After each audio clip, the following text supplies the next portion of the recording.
Hello, everybody, and Whoa. welcome. Whoa. Who said I was recording? I just did a test recording and listened to it. And was that test recording good? Yeah, always good. And I didn't know that until you started talking. It's not always good. We do test recordings for if it was always good, we wouldn't do them. No, I you just can do a want test recording. Like, the test recordings are always good. That's why we can't let people hear them. Nobody gives us enough money to hear the test recordings. You think the after hours are good? Yeah. You think the stuff that we can't release is good? You haven't heard the stuff that we can't release about the stuff that we can't release. It's true because we're The professionals after, like that. the We're after, six after parallel hours universes ahead of you. fire. There's after hours, and then there's after hours, and then there's test recordings. And then there's after test recording hours. Yes. Isn't that just the podcast? No. No, the podcast is for everybody. You're embarrassing yourself. The test recordings are only for the mythical archive level patrons. Jason, Mystical archive level patrons. those are big words, Jason, for someone not sporting a head wound today. I didn't know that I was supposed to have a head wound. Nobody told me. Well, you should have caught on. DJ and I show up. Always have a head wound ready, just in case it's head wound day. Hey, I have a In big uniform. stupid head wound like a complete moron. And I was like, Professional. no. And you guys are like, well, so much for solidarity.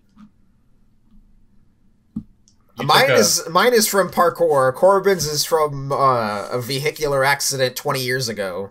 15 years Um, ago. Let me see the wound. Is that right by your eyebrow? Oh yeah, it's been several days. I could show you the wound from back then, but my whole face was covered in bandages. I had to have plastic surgery then as well to dig all the glass out of my face. Did you have a bruise from where the seatbelt you weren't wearing hurt you? Nope. I had a That's wound good. on my knee where my knee went through my dashboard. And I had quite the wound on my face where it went through the windshield. I bled a lot. I probably looked very badass. Yeah. I bet. Badass enough to go to elementary schools and, like, do presentations about why you should wear your seatbelt. If I Professor Hostler, everybody limping in with a cane. if Hey I kids, lost this my is eye, why you wear a seatbelt. They're like, your face. And you're like, actually, my face is mostly back to normal. And they're like, oh, God. I looked like this before the accident. I learned. I got a lot of. I didn't learn the right lessons though because I got quite a bit of money out of the injuries from that accident. So You just hold up a picture that's after, and the kids are like, ah! And then you hold up a picture that says before, and they're like, ah! it's the American dream, honestly, getting rich from a car accident. Is it? I took it and I put it into a Roth IRA. Okay, be banking off of my own pain and suffering for years in the future. Didn't you Okay. buy a laptop? That's what I did. You said you bought a laptop. I bought a laptop. I mean, I got like 15 grand, and I've spent $2,000 on a laptop and $3,000 or $4,000 on more medical bills, and then put the rest into an IRA. You only got $15K for an accident that was probably entirely your fault. It was 0% my fault. For the record, it's yeah? possible the 15K was like after the majority of the medical bills, and it was just some of what was left. I don't recall entirely, but Because you had a head injury. yeah, 15K is the amount that I got. The other people weren't insured, so I was like negotiating with my own insurance company on an uninsured motorist policy because the other people weren't insured and ran away. That's what happened to my wife. A dude hit her, and he just gave a bunch of fake info Oh, really? to the cops. Yeah. That actually sucks. These guys just literally wrecked me. I got out of my car bleeding, and they ran away. They ran. They drove away or ran away? No, their car was undrivable. Their truck was undrivable. They ran away. But they found the truck, so they knew. They knew the business that had hired those people under the table Oh, illegally. And from what I understand, my insurance company took them to court because I got notices about you may have to testify for years afterwards. So that company hired people illegally. Those people did not want to get caught. They ran away. I bled. And the company got taken to court by my insurance company. I would like to find those guys and sue them for not finishing the job. Not finishing the job. They pulled right out in front of me. It was like if you were trying with Jim Casale right now. If you were trying to assassinate somebody in a car accident, you would do what they did to me. They would find a guy with no seatbelt. And then they would pull right out in front of that guy in the middle of the road. I was just going 45 down the road, and some fucker just turns left in front of me to kill me.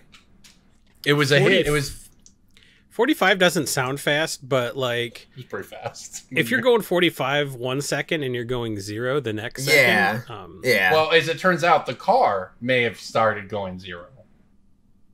I, however, continued to move at a higher rate of speed. At 45 miles per hour. That is what is known in physics as an inelastic collision. It hurt. Are you telling me that windshields provide no level of elasticity against the human body? Oh, man. I just punched out that windshield with my face. I punched out the dashboard with my knee. Imagine if you hadn't been driving a piece of shit vehicle. I wasn't a piece of... I was in a 1986 Acura. Yeah, and the fucking car shredded like tissue paper, saving your life. An older car would have killed you, and so would a newer one. You just had the perfect amount of shitty window sealant. And then I had... and just a dash that you could Hulk through. I had a scholarship interview like 2 days later. And I went in just... entire side of my face. Hi, my name's Corbin Hostler. I like sports. I don't like seatbelts. I really want this job. And they're like, this is for a scholarship. And you're like, please hire me. The sympathy vote got me the scholarship. So I think it all worked out in the end. I just had to tell John Finkel how bad Storm was as a mechanic. Look, it's some of us can only fail upwards, okay? I got a Coca-Cola scholarship, which was like $1,000 that my school got to give out once a year in exchange for only having Coke machines in our school. Wow, what a deal. It's like, what if we didn't have pop machines at all in the school? No, that's not possible. Okay. Kids need caffeine, I guess. The shitty thing is we had to have Coke so we could only have Powerade, and Powerade is not even half as good as Gatorade. Yeah, but at that time you could have got Volt. Was that a thing back then? No, not in 2000. Jesus, you're old. Volt was a thing. I was class of 2002 in high school. I graduated in 2007 in high school, and we had Volt in high school. So you should have had Volt in college. We had Mountain Dew Pitch Black when I was in college. Those were Volt existed in 2005. I was in 5th grade. Oh, literally, I was right. It was released in June 2005. So 16 years ago. There you go. By the Coca-Cola company. Since we're talking about Coca-Cola, they tested something in the Midwest called Storm, which was caffeinated Sprite, and they're like, nah, people don't want this. I was like, fuck you, I want this. Did you guys know that Sierra Mist got renamed recently? Mist Twist. By recently, do you mean 5 years ago? I learned that this year. I learned that this year. It's been a while. Look it up. I bet Mist Twist was like 2018 or something. I saw the name and I just thought, oh, this is a Sierra Mist / 7-Up / whatever beverage. Do you think they got sued by the Sierra Club or something? Listen, it all comes together. I looked up the soft drink Storm. Yeah. A lightly carbonated, caffeinated lemon lime flavored soft drink marketed by PepsiCo in some areas in the U.S. as a test. Oh, it's Pepsi. Okay. Listen, yeah. So, Pepsi dropped Storm when it was still in the test market stage. Test markets included Denver, Indy, Omaha, San Francisco, a couple other places. Lemon lime slice was dropped in flavor of a new formula marketed as Sierra Mist. And Slice was like only orange slice around me, and then I went to like DC on vacation and they had like 40 flavors of Slice, like peach and shit like that. I was like, what is this? Did they just our nation's capital just gets special. You don't get statehood, but you do get peach slice, and they're like, we'll take it. Forget statehood. We'll pay super high taxes and get no representation in government, but give me that sweet wild cherry Pepsi 3 years before they get it in Michigan. Have you guys been to the Coke Museum in Atlanta? Yeah, I have not. It's really cool. I went on the tour. You get to have like the Coke test. You get to have like the taste test of all the Cokes from like around the world, and there are some that are just like god awful. There are some that are just straight undrinkable. I don't even remember the names of them, but they don't have some that any cocaine in them. You're like, this is supposed to perk me up. There's no cocaine in this. Okay, I just want to point something out about this all. You're talking about Mist Twist? Yeah, Mist Twist. Okay, are you aware that Mist Twist was introduced in 2016? I said that's 2018. That's what we were talking about. Yeah. Were you aware that Mist Twist was discontinued in 2018 and is now Sierra Mist again? What? No. I read Mist Twist on like a menu. Because I read Mist Twist on a menu this year. It says in September. This is some Berenstain Bears shit. On December 18th, 2015, Pepsi announced Sierra Mist would be changing to Mist Twist in spring 2016, in line with their sponsorship of agreement with the NBA. The name change was made official in late March 2016, and in summer 2018, the Mist Twist brand reverted to Sierra Mist. The entire thing passed me then, because I was... DJ's so far behind that I missed the second Sierra change. Mist lore. I'm like 5 seasons behind on the soda lore, guys. No kidding. What an it's unexpected... like anime seasons. You can't catch up on it. It's like anime seasons. You can't be up to date on all the various brands of soda, pop, or whatever. Like I gotta say that the fact that it reverted back and I missed it after I was making fun of you guys for being out of the loop is a missed twist I did not see coming. Ooh. Paper magic will survive like the heat death of the universe and will... Oh, it's a smuggler's copter. Would you like to crew this? And then it crashes because they don't understand arithmetic. All your cards belong to me. 2 minutes into macing him in the eyeballs, I switched to pepper spray. He's like, that's downright refreshing. And went back to the mace. Magic is dying. I'm done. Selling everything. I might be at order. And yes, I don't have the crayons or glue to explain this to you right now.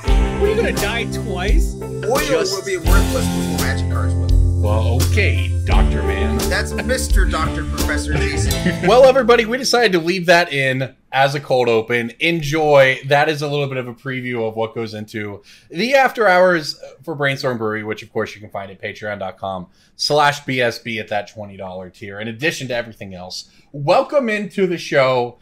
We've got plenty of D&D to talk over the next couple weeks, so we wanted to have a little fun. There at the beginning, everyone always asks, "Do you guys even hang out outside of the podcast?" Nope. Well, we were just nope. We just laugh at Corbin for failing his saving throw out of a car. we were hanging out beforehand, and we got some good content for you there. So I hope you enjoyed a little peek behind the curtains. Welcome into the regular show. We've got everything we've always got. We've got all these D&D cards, but before we go any further, we have to give a shout out to Ruben Bressler, our guest last week, who nailed pretty much every prediction for Adventures in the Forgotten Realms. If you listen to last week's cast, just know that was recorded on Monday, and like everything he was talking about was revealed on Tuesday, which was crazy. It is very impressive when he's like, "Well, I think this might be that," and I was pulling something I'd never heard of. Yeah, it's not even just like, "Oh, I think this is a thing." He's like, "Oh, there's a hamster token that's 100% Minsk." Yeah, it's 100% Minsk, and it's going to be a red-green creature that makes a token that's a hamster. And we're like, all right, cool. Like, he nailed.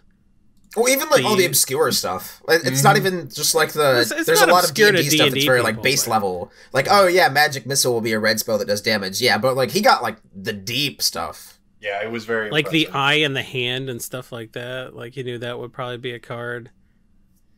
Yeah, I was real impressed with all the stuff he correctly predicted. So when you go back and listen to that episode, just know that none of that was revealed, and all we had was Mark Rosewater's little teaser.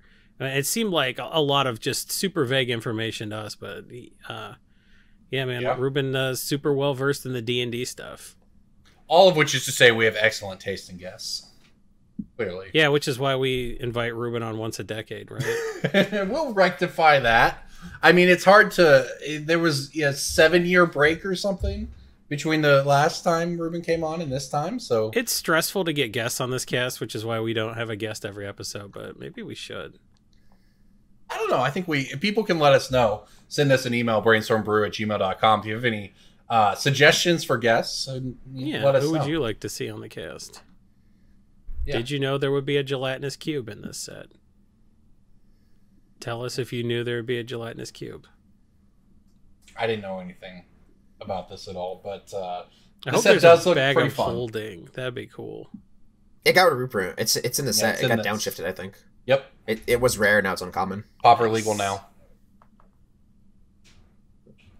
Yeah, that's a pretty neat one. I mean, does anything else? We'll have the set review next week, everybody, when we take a look at some of the prices and so on with this. But for now, on a real, top-down level, is there anything that surprises you guys from the set or stands out or anything like that we want to talk about? I'm really surprised with how fast Xanathar shot up. We've had Xanathar spoiled for like a couple of days, and it's already the number 2 deck on EDH Rec. Oh, wow. Yeah. Like, I thought Drizzt was number 2 right after Tiamat last week. Mm-hmm. So I kind of thought, oh, Drizzt's popular. But Oswald Fiddlebender, as he was called by Scryfall, and Volo Guide to Monsters both passed Drizzt. But Xanathar is number 2. Xanathar is built more than Oswald Fiddlebender as much as Tiamat is built more than Xanathar. Like, it's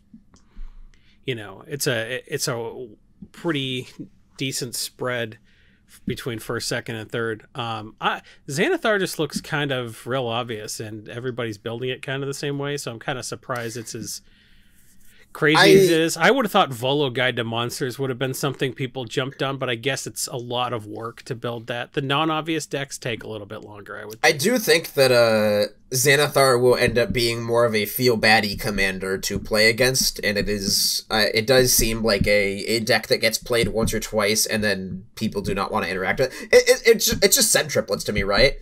Like, when you play Send triplets, everybody else at the table rolls their eyes because you know that like one person is going to have like bad times, and like playing somebody else's cards is one thing, but like playing somebody else's cards while they can't play their own cards is a different thing. Yeah. So Volo Guide to Monsters is interesting, but it just seems like one of those things where it's like a lot of this stuff seems like it doesn't really enable anything new. Gretchen Titchwillow looks cool, but it's like it's 100% of like your ASE or your Thrasios deck, Like Tiamat's just it's another dragon deck that's 5 colors. Yeah. Volo is like, okay, you're going to play a bunch of different creature types, but you're also just making, token copies and stuff like that. Volo reads to me as like something that is not solved in the first week that is previewed, but will be solved like after a few weeks. I think it'll be cool. So it just seems like a lot of these commanders are kind of cool, but also they're not doing anything new.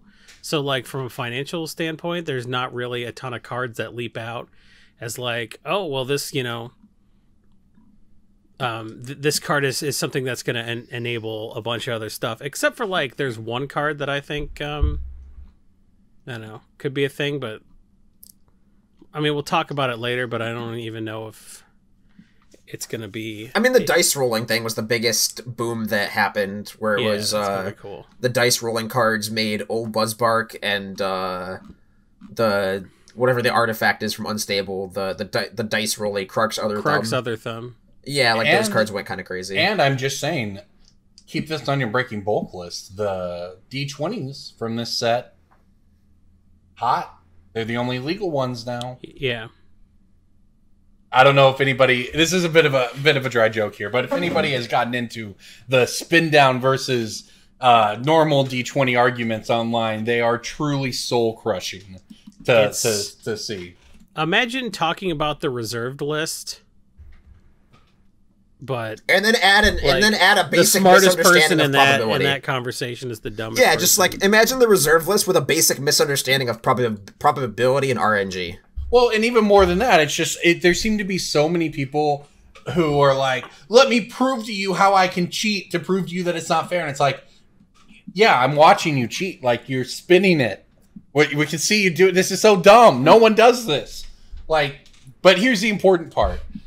In this set, if you don't know, Wizards will be putting out D20s that are randomized, or at least all produced separately. They're not going to be spin downs, right? So you and these will be the only D20s that are allowed for rolls at comp REL events and higher, it seems. So I take your arguments about your spin downs wherever you want, but just for the record, the dice from this set are going to be different than the dice from other sets, and D20s from pre-releases were already occasionally worth some money. So just something to keep in mind. Yeah, and we usually talk about, like, if there's a bunch of different versions of something, like the best possible version is something worth noticing. Mm-hmm. In a field full of spin downs where everyone's like, well, that's my favorite, this is my favorite, I like this expansion symbol, I like the fact that the 20 was the 20th anniversary thing here, I like the green.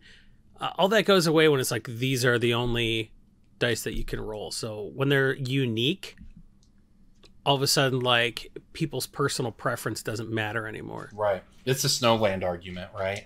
A lot of people disliked them adding Snowlands to Modern because it created a situation where even if you weren't playing snow cards in your deck, it basically became correct to play snow-covered lands, which then took away a lot of the expression, or whatever you want to call it, people had in their mana base, because now you're just kind of, if you wanted to be optimal, you had to play your snow-covered lands even if you had no payoffs, and it's kind of the same thing. Look, obviously not at the kitchen table, but in a tournament setting, you've got to have these dice. And we don't know if moving forward, if like the Innistrad sets this fall will have spin downs or these style of D20s, but it's just something to keep in mind.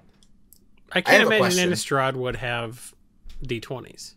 It's just a question of whether or not Wizards views this as the deviation, right? If D20s that are not spin downs are specifically for the D&D rolling cards, or if they are just using this to completely change it. Maybe every single pre-release dice from now on will not be a spin down. Maybe we're done with spin downs. Right? I don't think that's correct. This seems like a special thing they did just for D&D. Yeah. Yeah, I mean, I have a question, we'll see. We'll see what they choose to do. Yeah. Do you think Hand of Vecna can be attached using Goop? DJ's like referencing our Monday night games on Twitch. We're playing Resident Evil Village right now. If you're not interested in Resident Evil Village, don't worry. We're almost done with it. And we'll be playing something else every single Monday at twitch.com/brainstorm, twitch.tv/brainstorm brewery. We will be playing a new game pretty soon. Watch us, the three of us, try to figure out how to play a video game. It's pretty cool. And hey, once we start playing perhaps a 4-player game, there are not 4 of us, and we might have to dip into the patron pool. So if you're a patron at patreon.com/BSB, that's a thing you could get pulled into. Want a Mario Party with us? Well, then pay for the privilege. I am hoping that we get to play some Mario Party when the new one comes out for the Switch. For those who don't know, it's going to be a Superstars edition with the best of Mario Party 1, 2, and 3, but in a modern game. It'll be very fun. All right, let's move on to I was done. Good. Let's definitely move on because I was done. Did you have more? I was going to say move on to the next thing in the set that I wanted to talk about, which are the class cards. Well, I kind of wanted to talk about some inclusions versus like the top commanders. Okay, yeah, let's do it. Circle of Dreams Druid, I think, is going to end up in about 10 or more % of the new decks going forward. It's Circle of Dreams Druid is like was offered as a $5 pre-order, and it like sold out immediately, and it's like $25 now. So this card's pretty nuts. I don't look, man. You remember me saying I can't argue with data, but like I feel like Realm Seeker's trash, and I don't understand why this isn't so many decks. Help me understand. I feel the same way about Circle of Dreams Druid. Okay. Yeah. So I think it's just, I think you just got to know that it's going to be in a ton of decks, and like whether or not you agree that's correct, that's the current reality. I think Vorpal Sword is a little bit overrepresented. And I think Prosper's Innkeeper is currently a little bit overrepresented. So I think EDH rec data for right now is going to be very confusing, and I think we need a couple of weeks for everything to settle out before we know kind of how things are going to get played. I think stuff that's been spoiled for 2 weeks is obviously going to be crushing stuff that's been spoiled for 2 days. So I think we need to give it some time. But for right now, it's seeming like Circle of Dreams Druid is going to be, at least people think it's going to be the real deal. I don't know what Realm Seeker's doing right now, but I know I didn't like it, and I feel the same way about this card. So, I mean, there's going to be a market for a long time in some amount for anything that cradles, you know? Right? Like growing rights is worth money. Certainly. So. But this is also the most reprintable of all the cradle variants they've done, so bring back Rofalos. Rofalos did nothing wrong. Okay. Sure. Just want to insert a controversial rant. This discussion has gotten too reasonable. Well, give me a hot take then on these class cards. They're enchantments. They're templated, at least laid out on the card, like sagas. They are not sagas. They're like manual sagas. I don't know. They're like the level up cards plus saga. Yeah, they're like Rise of the Rise of the Eldrazi level up cards. You're right. Yeah. Except on enchantments here. So like they have one for each class. So like monk class is blue white and discount spells, and when you level up the classes you get effects. They're pretty neat. After everything else we class saw on is Nutter Butters. Yeah, which one does that do? That's the one that like your opponent's spells cost 1 more to cast for 1 white, and then you level it up for 2 colors and a white to creatures you control get 1/1. So you anthem, and then at 5, whenever you attack, until end of turn, target attacking creature gets +1/+1 for each other attacking creature and gains double strike. Like that'll win the game. That's pretty cool because like it just starts as a nice like a sphere of resistance type effect, and then it can make it can make Purvising into a Thalia. Double tax your opponent's spells on your turn. Then you turn your Thalia into a 3/2 first striker. I've seen some some brews running around with it. It's interesting. So you turn 1 Paladin class, turn 2 Thalia, turn 3. Yeah. They really went all out for this set though, right? In any other set in a block world where you were going to get 2 or 3 sets, I feel like the classes would have been one set. The venture into the dungeon would have been a set. There's so many mechanics that could have carried a set. Yeah. They have learned to compact everything into one set because they're breaking the bank here. I don't know if that. I think you're leaving a lot of.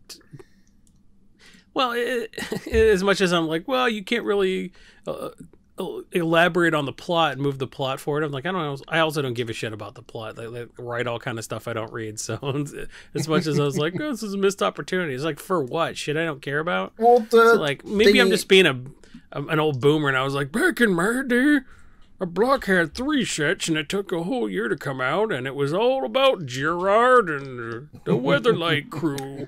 Well, no, I don't think that's incorrect, because, I mean, I made a tweet a while ago, but I just sort of subconsciously realized that I had a general idea of what was going on in the Magic story up until War of the Spark, and just everything after that, it's like, I don't know why Luca is on Strixhaven. Every Planeswalker's on every other plane, and I could not, like, the story is just not, like, elaborated on or told through the cards anymore, or so it feels like, or it's very, very, like, brief and in your face. Like, I know that Strixhaven is like, twins go Strixhaven, twins talk Liliana, twins kill demon, thing happened. Like, sure, but like, there's a lot of just like ancillary planeswalkers on planes that are just like, I guess Kaya was on Call Time, she had cool axes, I guess, but like, she's never referenced anywhere on the cards other than that. Like, yeah, let me throw this at you though, DJ, on the subject.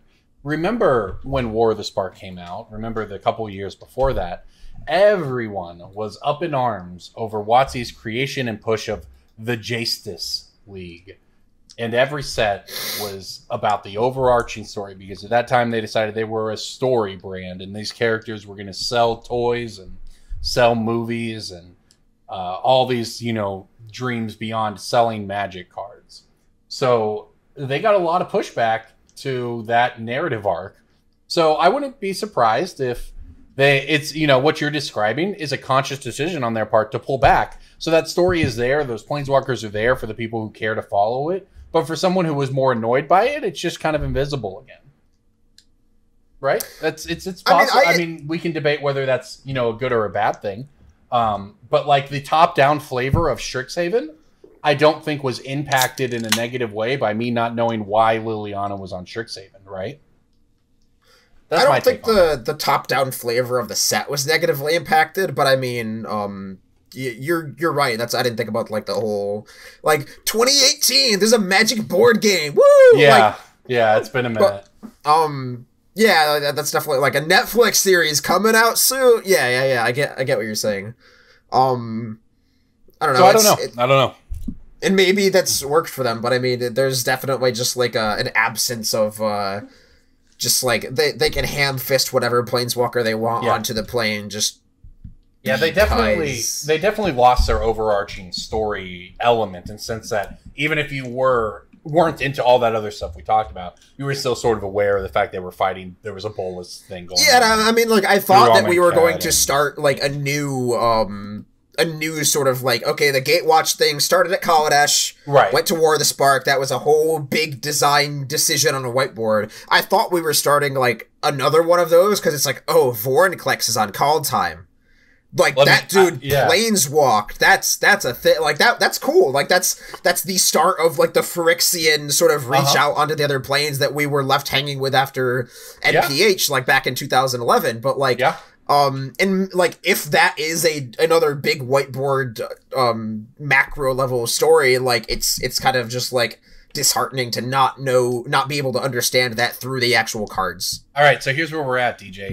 Adventures in the Forgotten Realms is the Garlic Jr. saga. You lost me real quick. Wow. You didn't watch Dragon Ball Z? You're the world's biggest weeb. I watched Pokemon and Yu-Gi-Oh growing up. Full stop. No respect. For those who don't know, the Garlic Jr. saga is sandwiched in between the Frieza saga and the Trunks saga, and it's a complete throwaway. And yet, it's important to fill the time in between major story arcs. So what's happening is we got manga through. Could catch up to the show. We got through War of the Spark. And we had a big storyline, and now we're just getting a little bit of hints, a little bit of Vorinclexes, a little bit of Garlic Jr., before we kick into the next major story arc, which of course it seems like we've all picked up on the hints isn't going to involve Phyrexians. So it's just, it's just where Gohan goes to school. That's all. I didn't watch DBZ. Why? Because I watched Pokemon and Yu-Gi-Oh! And Naruto and... Yeah, I think he was like the generation after. Am I a bad DBs. Father? My daughter's seen Yu-Gi-Oh! But she hasn't seen Dragon Ball Z. I've been showing Ben Dragon Ball Z Super as I watch through it. I don't think that makes you a bad father. I think Yu-Gi-Oh! Is fantastic. I don't want my daughter turning out like you, though. That's the only consideration. Watch Yu-Gi-Oh! It sounds like a great plan. You're DJ. I could not. I don't think I could watch Yu-Gi-Oh! It's too slow. It's painful. It's not that. I don't know. There's only like one season on Netflix anyway. Like. Yeah. Okay. There you go. Well, anybody? All right. We'll get back to Magic Talk. She's 5. She's seen every episode 6 times. I do want to throw this out there though before we move on. I have my eyes on Demi Lich. The card is already expensive. It's over $20 pre-order, but it's a 4-mana blue 4/3 skeleton wizard. It's 4 blue mana. But it costs 1 blue less for each instant or sorcerer you've cast this turn. So if you've Gitaxian probed, don't know what format you'd be playing where you could do that, but it would then cost 3 blue mana. Whenever it attacks, exile 1 target instant or sorcery from your graveyard, copy it. You may cast it.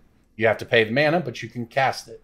You may cast Demi-Lich from your graveyard by exiling 4 instants or sorcery cards in addition to paying its other costs. So people, are thinking about putting this in Modern. Obviously, if you've Metamorphosed a few times, it becomes pretty decent, easy to cast this. I don't know if it'll actually work out, but this is a mythic and it's one that people have their eyes on. And in what is otherwise appears to be a lower power set, this looks like one of the standouts. So just something. Okay, hang on.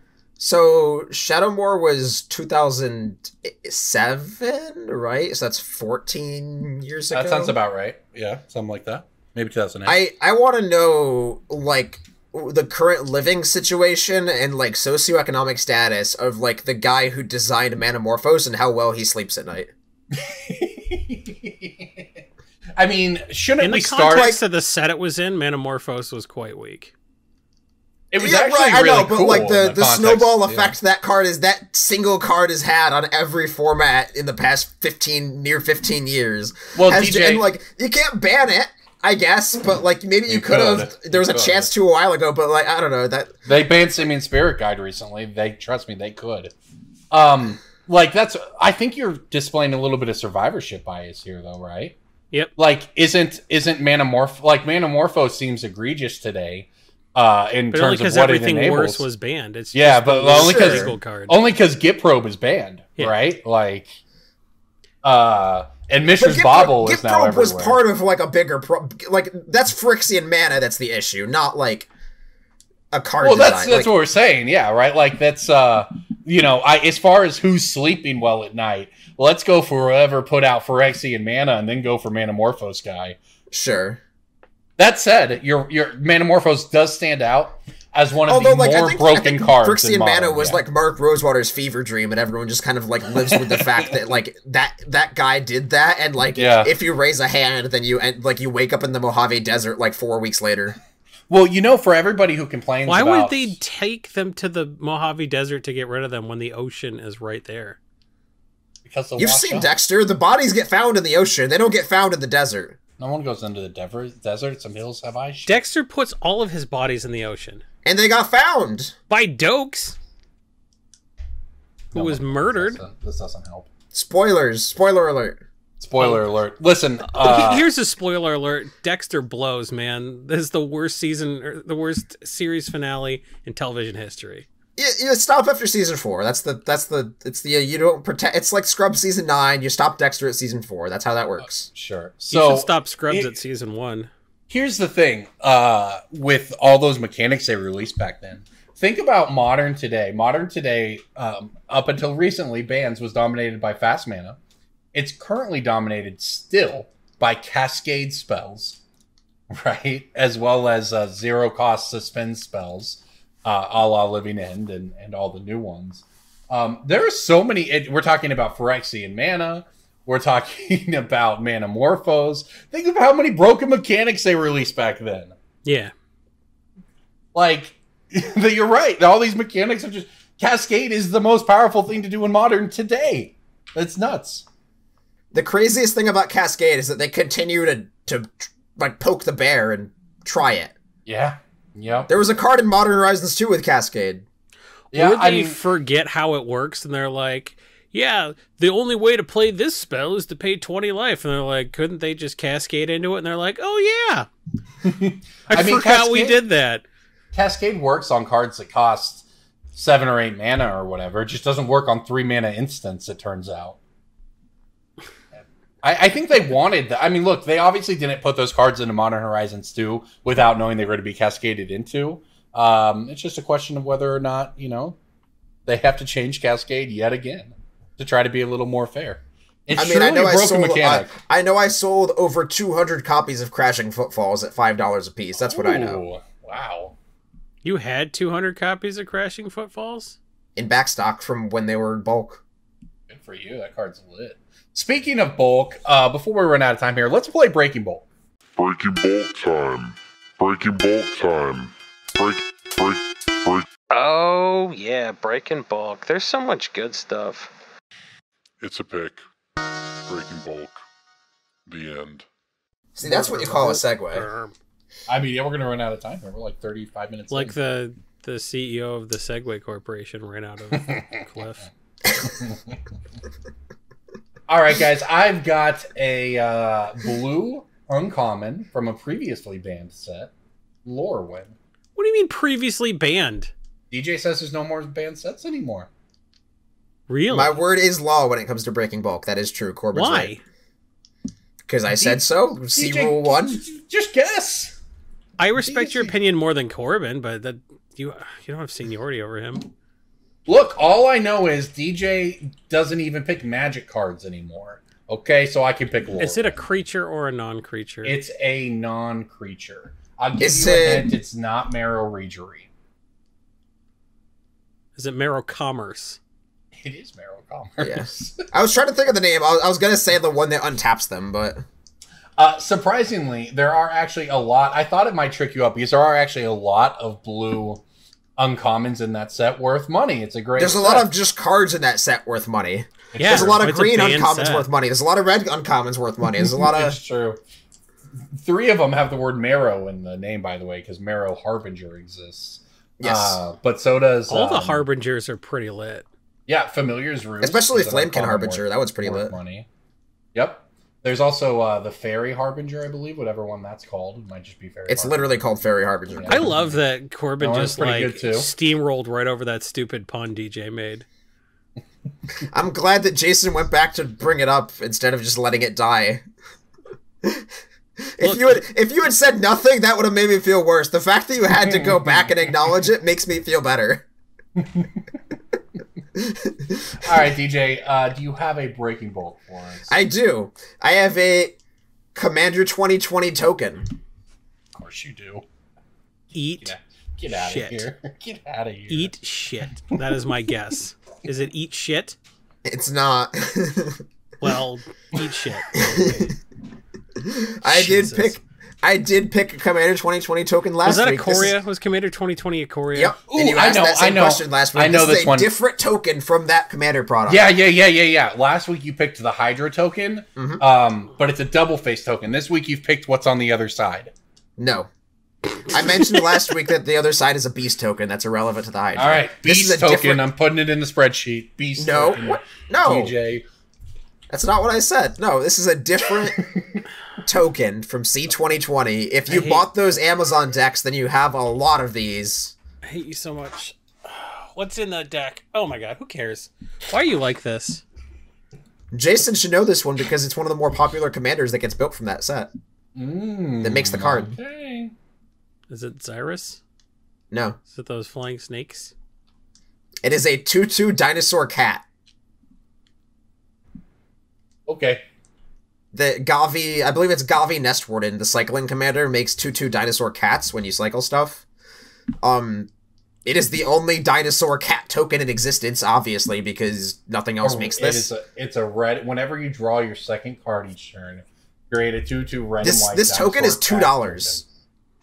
Sure, and Gavi is 75 cents. It makes perfect sense. Well, because you have 9 cat dinosaurs in play when you have 1 Gavi in play. So, like, and if you bought a bunch Mathematically, of this, you have that deck has like 5 of these, and that deck is like not that expensive. Mathematically, you have 2.5 for every Gavi. By the I don't- price.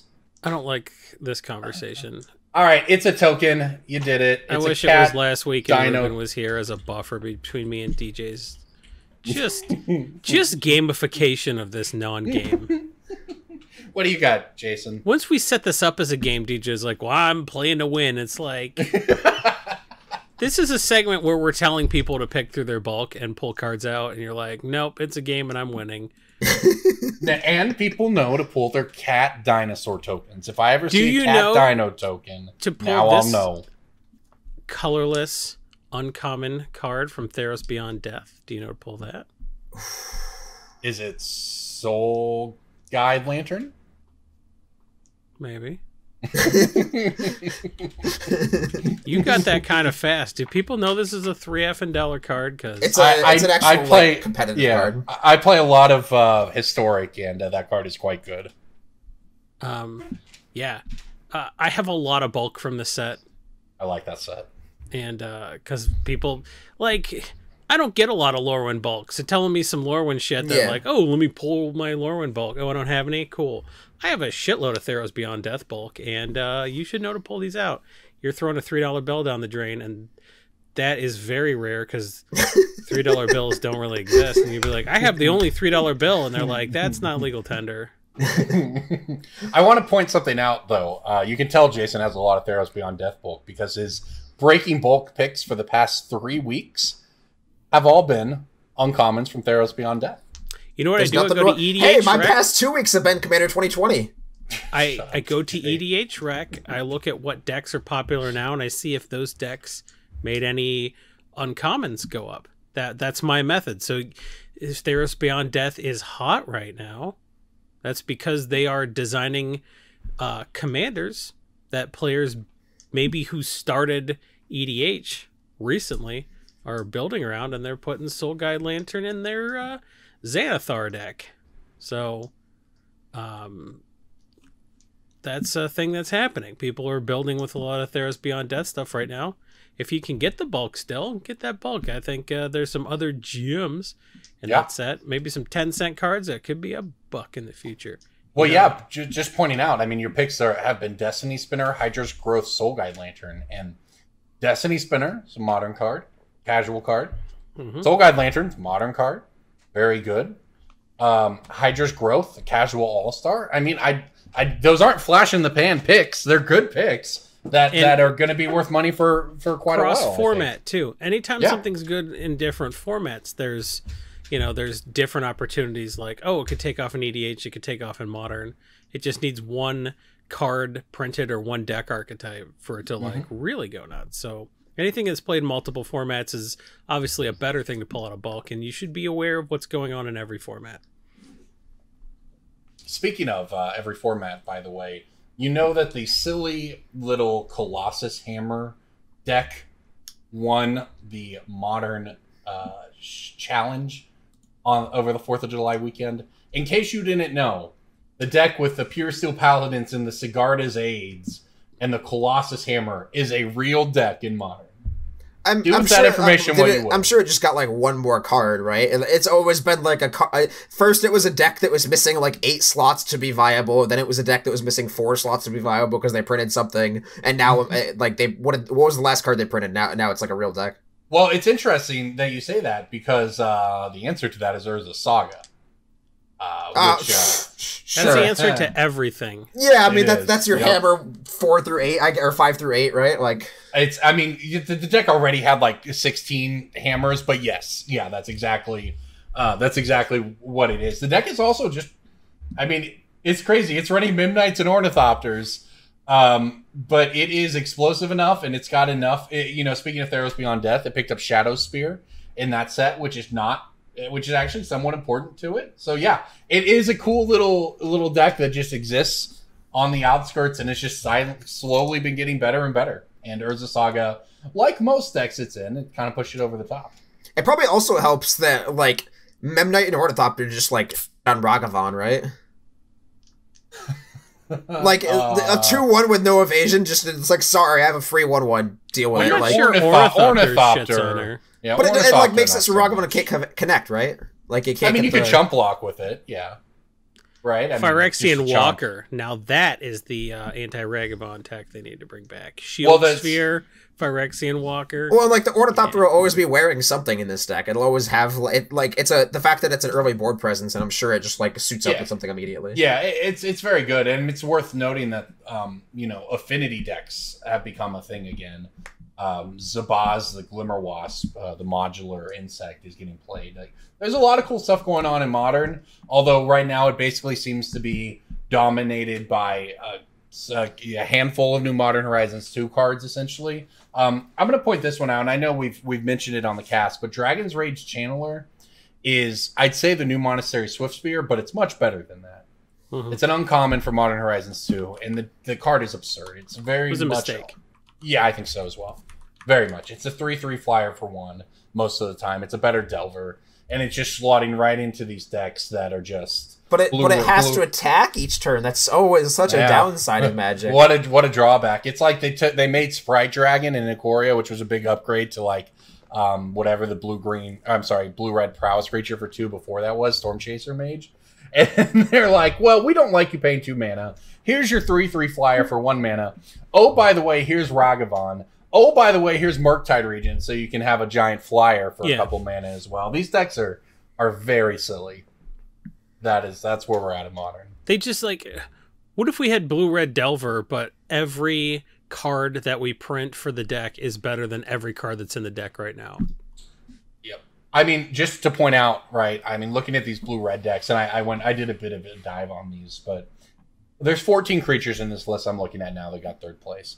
13 of them have been printed in the past year and a half, and 12 of them have been printed in the past month. Like, there's a Snapcaster Mage and a Brazen Borrower in this deck.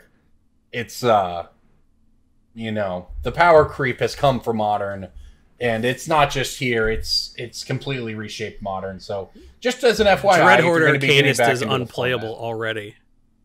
Which is? I'm sorry? Dreadhorde Arcanist. Yeah, Dreadhorde Arcanist is definitely one of those cards that it's enormously powerful, and yet that was sometimes in War of the Spark. It's too slow. It's Unreal. too slow. Unreal. That said, Modern's in a good place. It seems like, anyways. You know, we'll see what happens, I guess, with all these Cascade strategies going on and so on. But the format seems to be doing all right. There's your Modern update for the week. We'll check back again in, 2 months? That's about where we're at on Modern. But yeah, I mean, speaking of formats, we have a message that was sent to us in the format of an email by AJ Hewitt. Great. Confirming my parasocial relationships that I finance monthly again, which I am a big fan of that title. What up, nerds? I hope you're doing well in the world of Modern Horizons 2 and D&D set. Couple things. Jason, I hate to say that I'm a Tampa fan, but I'm in Cuse, so my home team feeds to them, and then my friends didn't give me much of a choice. Yikes. You're stuck. Go Lightning. They're going to win the Stanley Cup in about an hour. And their families aren't going to be allowed to celebrate because they're stuck in the border. Well, that's why the mayor of Tampa today was like, what if you guys lost and then we could win the cup in Tampa? And everyone's like, you know, don't do that. Corbin, I hope you're surviving during this massive heat wave. Trying. DJ, where's your favorite place to eat in Syracuse? Modern Malt is the first one that DJ comes would to love to mind. get kidnapped. He's telling somebody where to find him. In a public restaurant? Yeah. Yeah. Is that where that happens nowadays? You don't know, because if you had any instincts for not getting kidnapped, you wouldn't have to ask that question. If I tell people where I'm going and when I'll be there, could anything bad happen? Nah. That's part of being a podcaster, right? Like You could get kidnapped and murdered or worse. I'm just rolling a spin down on my life, Jason. That's just either a spin down or a D20. I'm just taking those odds. True. I agree. It's just you're just rolling dice either way. What if you had to have a conversation with AJ Hewitt? Wouldn't you beg someone to kidnap you at that point? I like AJ. I know I do too. I'm just being a dick. This is how we treat our Modern patrons Malt is around the first here. one that comes to mind for like a lunch place. Santangelo's is my favorite, like, take your significant other to dinner spot. Mm-hmm. It's probably about it that I can think. Funkin' Waffles. Funkin' Waffles is the best breakfast by far. It's got a Guy Fieri check mark. Like, he went there in diners, drive-ins, and dives. Nice. There you go. Passes the Jason test. All right, real question time. Do you ever sit on bulk from a set in hopes that the set will increase over time? I.e. Yes. the nickel cards that go to $1 like MH1 or 2 or Battle Bond commons and uncommons. AJ is set for my computer in the closet that is referred to as the sex dungeon. I will take bulk that has basically know what it's done for the most part. I overpick. So I have a lot of true bulk, you know. Probably never not going to be bulk. Like the occasionally was like, oh, there was like a chain of acid in there or something. That's too bad. But like for the most part, there's your stuff that like, hey, I think Kaldheim bulk could go up or something like that. But then there's like, look, I think we all have established that these cards from Tempest are just crap forever. Yeah. So the stuff that you just like, all right, this had 25 years to do something. Let's move on. That stuff is what I get rid of and make in instant collections. But like, I'm not so much sitting on that stuff strategically as much as I am being too lazy to just sell a bunch of bulk for bulk. You know, I use it for instant collections, but I don't like, I don't do what I used to do, which was I would just take a Troll and Toad like 200K and just be like, "Meh, oh, you guys drove to this GP? Great, eat my poop." Like at this point, I'm just sort of hanging on to it just out of laziness, and I haven't run out of storage space yet, so I'm just keeping all of that. And I don't know if that's strategic or lazy, but that's what I'm doing. So my strategy for this over the past 2 years ish, like, I'm moving this week, so I had a plan over a year ago. I was like, I want to get rid of all the bulk that I don't need for when I buy a house, because moving 500,000 cards would suck. And I got rid of a lot of shelving, a lot of cards, and I specifically set aside which sets that I did not want to bulk out from. And that's the stuff that I'm moving to the new place. I have 5 rows of, like, it's just this 5 row is all coming out with block. I'm not bulking it, because there will be some dumb card that makes a bunch of cards from Kamigawa Spike. And the same is true for, like, Future Sight. The same is true for, like, Modern Horizons 2 is a good one. I'm just not going to bulk out anything from that set. And then there's just certain sets where I will just not bulk it out. Even like, it's like Jason said, like Tempest, certain sets where it's like, yes, I know every card in this set that could ever possibly do something has done something. So now this gets put into the Craigslist and Facebook lots of 1K, where I just sell it for 1K, and then some guy is like, oh, I played with all these cards back in the day, and I'm like, yep, $60 per 1,000. There you go. Yep. But there's definitely sets that I do refuse to bulk out. Lorewood obviously is the other one.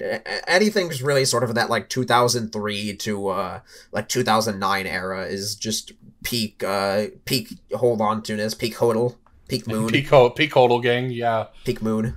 Yeah, I mean, I'm with you. I Destiny Spinner from Jason's Breaking Ball a couple weeks ago is actually a good example where that's a card that I've looked at and said, well, this card's definitely good, right? It's like 40-50 cents. But the buy list isn't there. And we talked about our extras boxes that we keep, and that's the kind of stuff I put there. So absolutely, I think that it's super viable.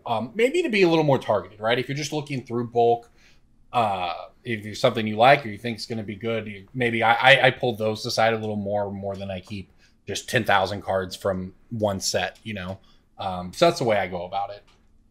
Which saves me space, and maybe I'll miss, a chain of whatever in the future when it blows up. But, most of the time you can kind of predict which cards you think you're going to... Yeah, when I pick cards, I pick those, as you call them, extras, like those cards that don't get buy listed. And those are good in the backstock. Like, when I picked my Modern Horizons 1 bulk, I put all those Crashing Footfalls into backstock, because I'm like, this card has the word Cascade on it. I'm not 10-centing it. Absolutely. I mean, I don't... Yeah, so Crashing Footballs actually doesn't have the word Cascade on it, but whatever, it's the same keyword. I understand. All right, well, thank you, AJ, for sending that email, and everybody else, you can hit us up at Brainstorm Brewery. Suspend is just Cascade with Kicker, Corbin. How about that? At gmail.com. That is one of the more accurate uses of the Everything is Kicker meme, as a matter of fact. I'll give you that one. I'll also give you, before we get out of here this week, my pick of the week. Pick of the week, pick of the week, pick of the week. Time for the pick of the week. I'm looking at Spark Double from War of the Spark. It had climbed up to $10. It, from what I can tell, hasn't had a major reprint, but it's kind of fallen back down to about $6 market price here. And Spark Double, being able to copy any creature, planeswalker you control, very powerful. One of the best clone effects I think we're probably ever going to see. So I don't know. I see a card that was $10 and has fallen off, and at some point it's probably going to stabilize. So every maybe card it goes of War down of a the little Spark more. is going to be $4 in the future. Just the whole set, everything's $4. I mean, it's crazy how much value. When you've got uncommon planeswalkers that are $4, it's like, how can anything be worth anything? I like War of the Spark boxes. I have like a case I'm sitting on just because like eventually it's going to be like, well, the EV of this set's like $500, so a box has got to go up. Yeah, I mean, it's got some good stuff for sure, and a lot of that stuff hasn't moved. When we talk about cards that just kind of keep back, that's one of the sets where there's a lot of cards you just want to keep back. So Yep. All right, absolutely. Jason, DJ, when do you want to go next? So they spoiled Asarorak, Lord of Unlife, today. When it enters the battlefield, if you haven't completed the Tomb of Annihilation, you bounce him to his hand. people are already talking about using this with Alurin. Uh-huh. So Asurak is legendary, but you don't necessarily want to put him in a mono black deck with him as the commander, because while you would always have access to him, there's not really a good way to bounce him. Or to play him for free so he bounces himself. So you can just complete as many dungeons as you want and just draw your whole deck or something like that. So he combos with Alurin, which is like $100, soon to be more than that. But also Rooftop Storm, which is like $5. We talked about Rooftop Storm before. Is this card finally the Rooftop Storm card? It could be. It could be. It could be. I have hundreds of that car. I have hundreds of Rooftop Storms. Well, Rooftop Storm is $6 right now, so like I don't know why you're not selling those hundreds for. When did that happen? Each. Today. If you could get it's Rooftop Storm has always been a popular card. I have so many of these. It's a pretty cool one. For those who don't know, it's a 6-mana enchantment to let you pay 0 for your zombies. Well, hey, Corbin just asked the question: when did Rooftop Storm go to $6? We can actually go to mtgstocks.com and just look and see what happened to the price graph of Rooftop Storm.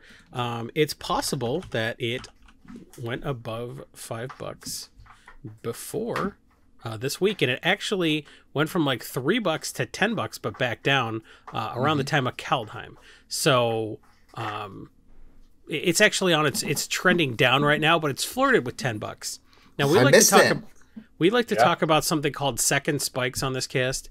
When something hits $10, stores sell out, right?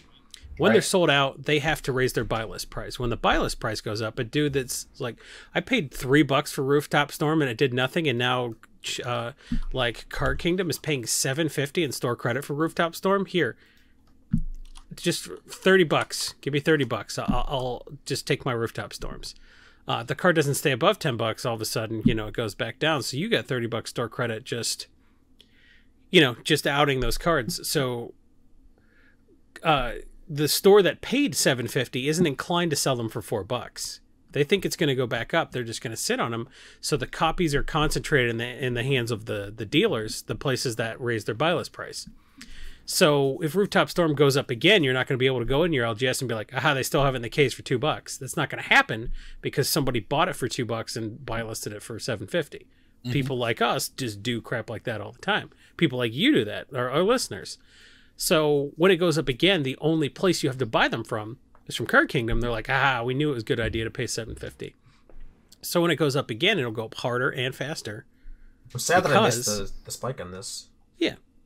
Because there's no way to buy them cheap because all the cheap copies already got cleaned up when the buy list price went up. Yep. So if Rooftop Storm does go up again, it's not going to stop at 10 like it did last time.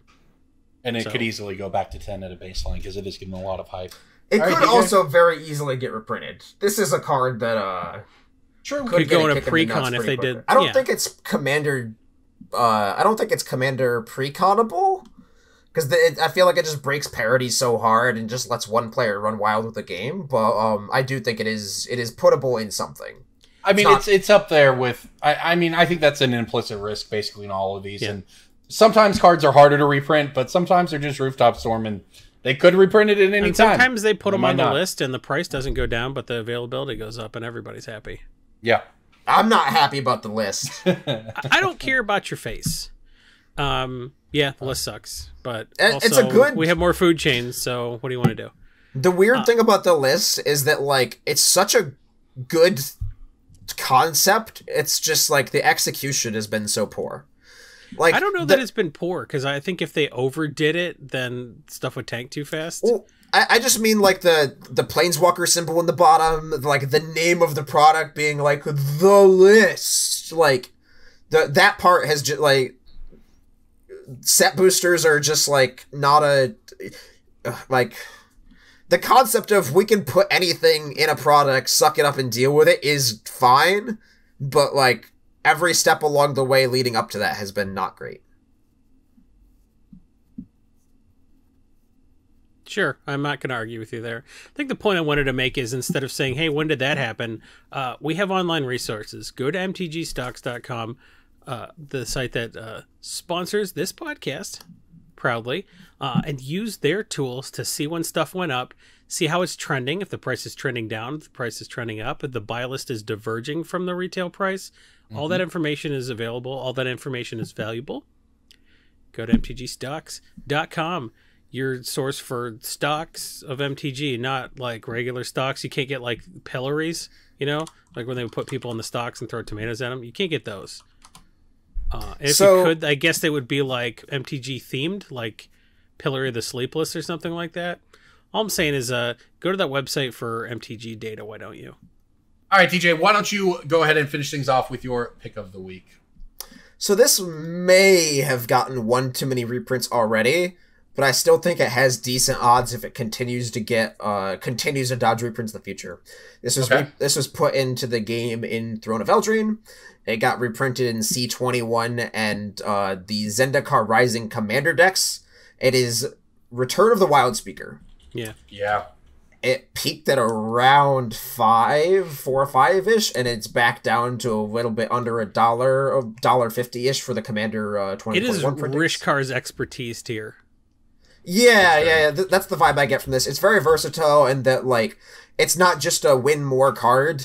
If you have a big bunch of stuff, it doesn't just necessarily, like, sometimes if you have an army of 2/2s or whatever, you want to end the game, and then you have a card that says draw 16 cards because you have 16 creatures, you're like, well, that doesn't kill them. This can do either. It's like, it either draws you a bunch of cards because you have a 10/10, or if you have a bunch of little creatures, you just kill them. So I like the versatility here. It is instant speed, which is fantastic. Yeah. You can just trample over people. It's a very versatile card. It's proven its track record, obviously. The only caveat is just it might have gotten one too many reprints, but I don't think it has. I don't think so either. I think that if they continue to shove it into precons every year, it'll be like that. But looking at the price graph on the original, on the Throne of Eldraine version, we watched it climb to 3 or 4. Looks like it, cooled off. Then it started climbing again, got reprinted, fell down a little. But it's not just plummeting, and it's showing, growth back up again. So I think you're right. Even at $1.50 or whatever, Return of the Wildspeaker, barring more reprints, has room to grow. This is the kind of card I want to buy a brick from Europe, because they'll have them for like 75 cents to $1 over there, which is significantly cheaper than what I can get from here. So I'll just put in an order of like 100 of these from MKM, and then they'll sit in my Rooftop Storm inventory box. Exactly. Also there's the extended art from Throne that's just not going to get reprinted. So like the best version of it is a Throne version. That's a good point. That's true. There is that version, which is more pricey. So, choose which level you want to get in at there. All right, everybody. Well, I think that about wraps it up. We're off to stream some Resident Evil at twitch.tv/Brainstorm Brewery. Everybody, thank you so much for listening. Go check out our YouTube, our Patreon, our website. Go check out our sponsor, MTG Stocks. Come hang out at the stream if you would like. Thank you for listening to Brainstorm Brewery. We'll see you next week.